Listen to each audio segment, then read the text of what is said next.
Detroit, Michigan, USA, the motor industry capital of the world, and this weekend, the Grand Prix motor racing capital of the world, because for the first time, Detroit is playing host to a round of the Formula One World Championship. And after a very curtailed practice session, Alain Prost has ended up once again on pole position for Turbo Renault.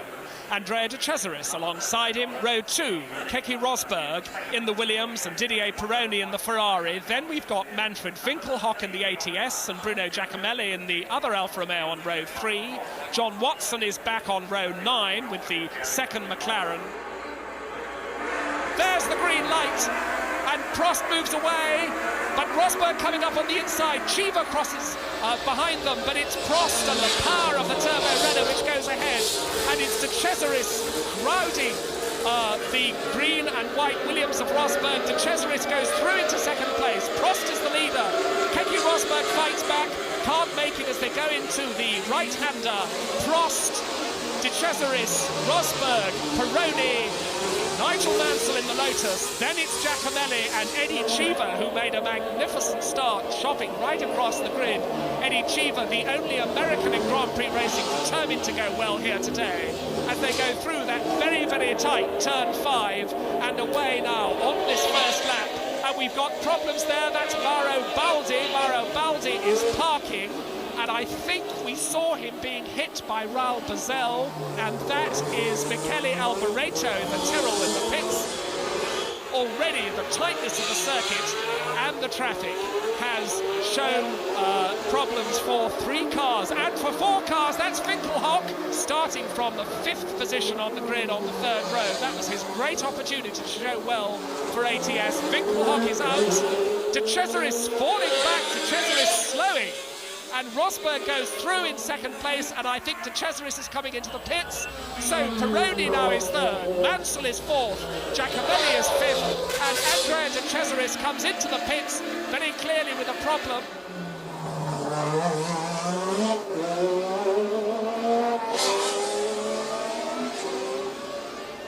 That's Patrese in the tyres. Riccardo Patrese, the Monte Carlo winner, is off the road. That is Roberto Guerrero, whom he seems to have hit. So Guerrero is off, Patrese is off, and all the rest of the field trailing through. Prost still the leader. This is lap 7, and they're stopping the race. That's the red flag. What is going to happen is that the first 6 laps remain. We're now going to have the rest of the race, and at the end, the elapsed times of the 2 races will be added together. So the first 6 laps very much count. They're away. Pironi makes a good start, but Rosberg is alongside. Pironi comes through. Rosberg is alongside the Renault as they go away into the left-hander. The Renault has the inside line, the Renault has the lead. Rosberg tucked up behind in the Williams. 3rd is Pironi. 4th is Giacomelli now. Giacomelli is 4th, Cheever is 5th, Mansell is 6th, but Prost once again is the leader. And this is the first lap of the restart, but it's lap 7 overall.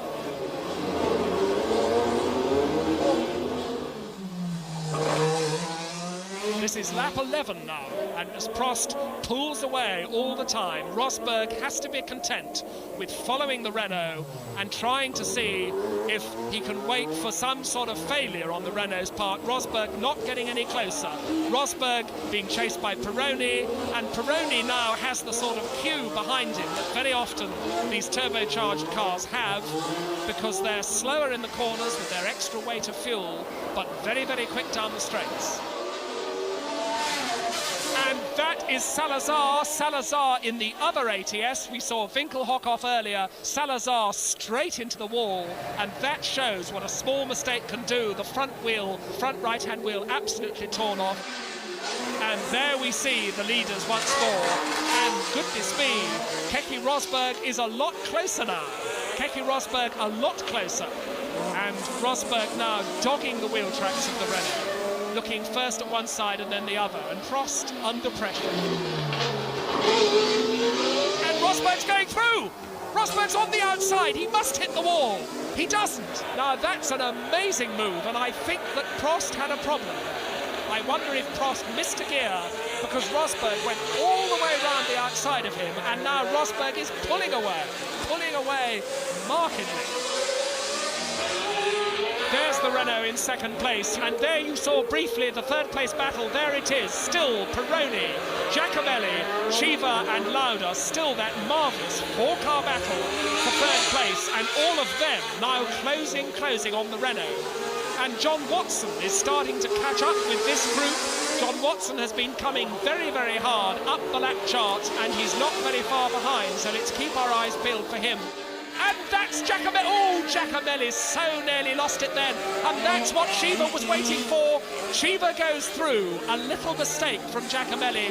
He controlled it beautifully. I'm surprised that he didn't go into the wall. The back of the car got right away from him. And Cheever took his opportunity, which you have to do on a circuit like this. Cheever darted through, and Lauda's going through. Locking up his front wheel. Lauda is through. Prost, Pironi, Cheever, Lauda, Giacomelli and John Watson. He's up to that queue now. And Lauda goes through. Cheever has gone through. The Renault slipping back all the time. Behind the leader, Keke Rosberg, is Didier Pironi now in second place for Ferrari. There he is, the new second man. Eddie Cheever, a magnificent third. Niki Lauda fourth, Bruno Giacomelli fifth, and there is John Watson now in sixth place. And let's remember that John Watson, Giacomelli is passed by Watson. Watson charging up. Watson takes a place from Giacomelli to go into fifth place. And Watson's coming through. Watson's going to pass his teammate Lauda very, very nearly. Watson giving his teammate Lauda a very, very hard time. A little nudge from Watson there. And Watson had a twitch. Watson made a small mistake. And Giacomelli is coming alongside. This is Giacomelli and Watson. But Giacomelli can't do it. Magnificent stuff here. And Giacomelli tries again. And Giacomelli hits the back of Watson. Giacomelli into the fences. Watson holding off Giacomelli there, and Giacomelli trying to use a bit of road that John Watson was determined to use. There's Prost, there is Prost in the pits. Clearly, the Renault, as we said, not right, and finally Prost is in the pits, and Watson's coming through. Watson's past Lauda. John Watson, who's come up from 17th place, goes confidently past his teammate Niki Lauda and into fourth place. And Watson's having a go at Cheever. Watson's through! Watson goes through on the inside of Cheever for another left-hander, a superb move, and Cheever, nothing he could do about it. Watson was there under braking, and he's going to do it. He's going to do it to the Ferrari. Three of them passed by John Watson in one lap. This is lap 33, and still Keke Rosberg out in front, but Watson clearly now the fastest man on the circuit, and Watson is closing all the time on the leader Rosberg. The overall positions still show him, however, in fifth place, because Watson was way back in 13th place when the race was stopped after 6 laps. And Lauda's going through on Cheever as well.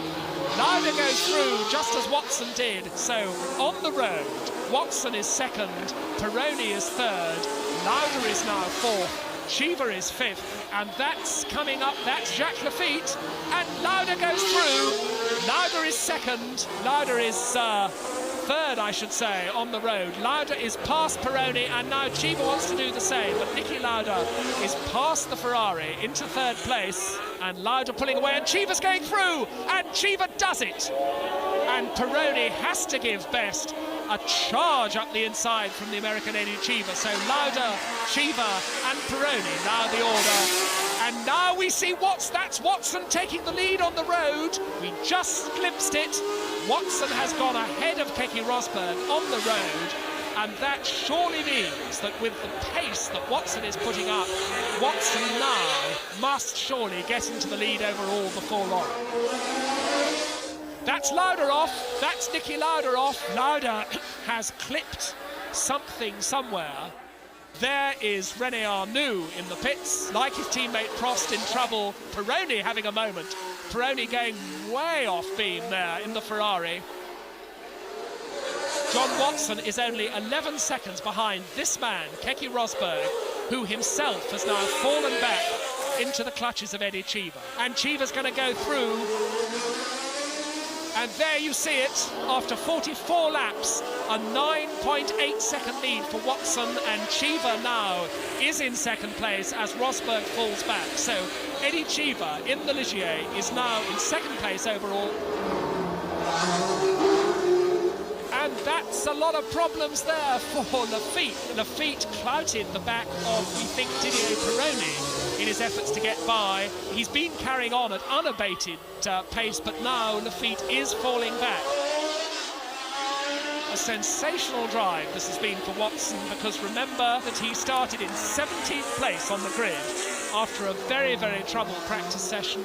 He was 13th on the grid for the restart after 6 laps, and he's just worked and come all the way up through the field. This is going to give him, of course, the lead in the World Championship, and the man is there with the checkered flag. That is the finish.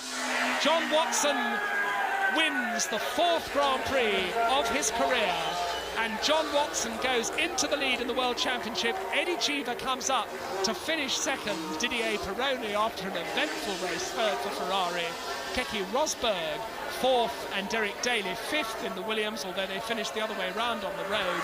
Jacques Lafitte is 6th, and now the teams pack up and look ahead 1 week over that river into Canada for the Canadian Grand Prix in Montreal.